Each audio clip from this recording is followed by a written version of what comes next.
Looking for some cozy, healthy comfort food to make during the fall season? I've got 5 amazing recipes filled with squash, pumpkin, sweet potatoes, and Brussels sprouts coming your way. They're perfect for curling up on the couch with. Hey guys, welcome back to my channel. It's Taylor from The Girl on Bloor. I'm all about showing you how to make easy, healthy recipes that you can live your best life. At the risk of sounding basic, fall has to be my favorite season. I love all the colors, that cozy chill in the air, and most of all, I'm so in love with the food. But fall recipes go way beyond pumpkin. Today I'll be showing you how to make 5 easy, delicious dinner ideas that make the best use out of all the in-season produce right now.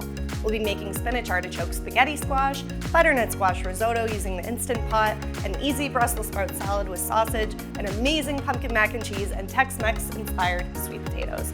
All of these incredible options are peak fall flavors, and you'll want to make them all ASAP. If you're loving this menu, I've included all of the recipes in a free 7-day meal plan that I've linked to in the description of this video, so be sure to head on over and download that. The meal plan also has a couple bonus breakfast and lunch recipes that are fall themed, so you're just going to love it. Without further ado, let's get started making these fall eats. We're going to start with the spaghetti squash. First, you'll preheat your oven to 425 degrees, then you'll microwave your squash for 2 minutes to make it easier to cut. Another trick I use is to cut one end ever so slightly so that you can sit your squash up and slice it in half lengthwise. Make sure you scoop out the seeds, then you'll place it on a parchment-lined baking sheet. Drizzle with 1 tablespoon of olive oil, season with salt and pepper, then bake it for 30 minutes. Meanwhile, you'll drain the liquid from a can of artichoke hearts and then chop them up into small pieces. You'll also wash and finely chop about 3 cups of spinach. Finally, you'll chop up 2 chicken breasts into bite-sized pieces. Once you've done that bit of prep, you can go ahead and add 1 tablespoon of olive oil to a large skillet. When the oil is hot, saute your chicken, seasoning with a bit of salt and pepper for about 5 to 6 minutes. You'll want the chicken to be lightly browned. Add in 1 teaspoon of onion powder, half a teaspoon of chili flakes, then your artichokes and spinach. Finally, add in 1/3 of a cup of goat cheese, stirring well to combine and removing from heat before the spinach gets overcooked. Around this time, your spaghetti squash should also be coming out of the oven, and you will need to scrape the inside out with a fork to get all of those nice strands that resemble spaghetti. Divide your chicken and spinach mixture among the spaghetti squash halves, and then top with some grated mozzarella cheese. Bake another 5 to 10 minutes until the cheese is melted, then you are good to go ahead and serve and enjoy. This is one of my favorite ways to cook spaghetti squash. You can technically stuff it with anything you'd like, but why not make it just like spinach and artichoke dip with some extra protein? Okay, moving on to recipe number 2, which is this delicious butternut squash risotto, and today we're making it much easier using the Instant Pot. Before the haters come for me, I know that this is traditionally not how you make risotto, but it is much easier and hands-off. You basically just dump everything in and press start. Add 2 tablespoons of butter to the bottom of your Instant Pot, spreading it around so that nothing sticks to the bottom of the pot. Then you'll add in 4 cloves of minced garlic, 4 diced shallots, and 1 tablespoon of finely chopped fresh sage. You'll then want to chop up and add 1 butternut squash, where you can buy some pre-chopped at your local grocery store.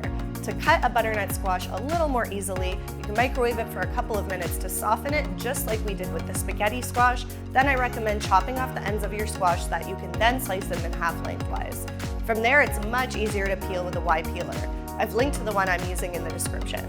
Once you've got your squash peeled, you can scrape out the seeds and then start chopping it into 1-inch pieces. Add your squash to your Instant Pot, then add 1 3/4 of a cup of chicken broth and 1 cup of white rice. Place the lid on your Instant Pot, press the pressure cook button, and set to cook on high for 3 minutes. The Instant Pot will take a few minutes to come to pressure and then automatically cook for the allotted time. It'll beep when it's done, so you just have to release the pressure by flicking the valve or pressing down on it, depending on which Instant Pot model you have. The steam will be released, and then all you have to do from here is open the lid, stir in 1 cup of grated Parmesan cheese, and enjoy. When everything is cooking in the Instant Pot, I will usually melt 1 tablespoon of butter in a small saucepan over medium-high heat, and then add in 8 sage leaves to make crispy sage to add over top of the risotto. It is seriously mind-blowing. You have to give it a try sometime this fall. How amazing does this risotto look? And it's super easy too. Okay, moving on to my favorite Brussels sprout salad and sausage. Start by cutting the ends off of 4 cups of Brussels sprouts and cut them all as thinly as possible with a sharp knife.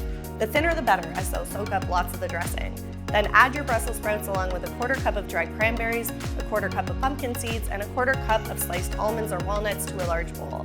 Make the dressing in another small bowl, whisking together 1/3 of a cup of apple cider vinegar, 2 tablespoons of sunflower oil, 1 tablespoon of honey, 1 tablespoon of Dijon mustard, and half a teaspoon each of salt and pepper. Take your dressing, pour it over the salad, and toss. This salad develops better flavors the longer it sits, so don't be afraid to make it in advance. After you've made the salad, you can then take your turkey sausages and cook them over medium heat for about 10 to 15 minutes until they are cooked through. Slice them up, serve them alongside your salad, and a super easy dinner is served. You can also take this salad to your next potluck or serve as a side at Thanksgiving. Now for my personal favorite, and yes, I'm a basic white girl for this, but it is pumpkin mac and cheese. It's a one-pot meal that comes together in half an hour and you basically only need pantry staples and some cheese. It's insanely easy.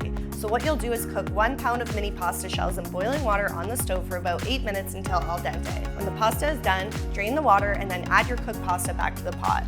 Reduce your heat on the stove to medium, then add 2 tablespoons of butter to your pasta, stirring until melted. Then you'll pour in 1 can of evaporated milk and 1 cup of pumpkin puree, stirring well. And just a tip, you can actually freeze leftover pumpkin puree, so get on that if you know you won't be using any more of it for a while. Add in 1 cup of mozzarella or Swiss cheese, then 3/4 of a cup of cheddar cheese along with some salt and pepper to taste. Boom! Easiest mac and cheese ever, and it is so nutritious and healthy. I know you might be skeptical about the evaporated milk, but it really is responsible for that smooth and creamy texture you love with mac and cheese, so please do give it a chance. This is mac and cheese on a whole new level. Now for our last meal, which is black bean stuffed sweet potatoes. I love these so much. They're a great way to use up leftover veggies, and they're plant-based. Start with preheating the oven to 425 degrees. When the oven is preheated, you'll add 4 sweet potatoes to a parchment-lined baking sheet and bake for 45 minutes. In the meantime, you'll prepare your toppings. I usually add Monterey Jack cheese, a can of black beans, corn, pico de gallo, guacamole, red onion, jalapeno pepper, and cilantro. When your potatoes are cooked through and soft, slice a deep cut lengthwise across your sweet potatoes, then stuff with cheese. Bake another 2 to 3 minutes until the cheese is melted, then you can remove from the oven again and stuff with all the toppings your heart desires. This is the perfect Friday night meal because it's fun and kid-friendly, plus it helps you eat whatever else is left over in the fridge about to go bad. And there you have it, all of the amazing eats you need to try this fall. In addition to the 5 easy recipes I just showed you, don't forget that there are even more fall favorites up on my blog. I've linked to many more delicious options all in one blog post for you to take a look at in the description. And don't forget to download your free 7-day fall menu in the description below as well. You'll find all of the written recipes that I made in this video today, plus a couple more bonus fall recipes for breakfast and lunch. If you're a lover of fall recipes, be sure to give this video a thumbs up, share it with friends and family, and comment below letting me know which ones you're dying to try first. Thanks for hanging out in my kitchen today. I will see you in my next video.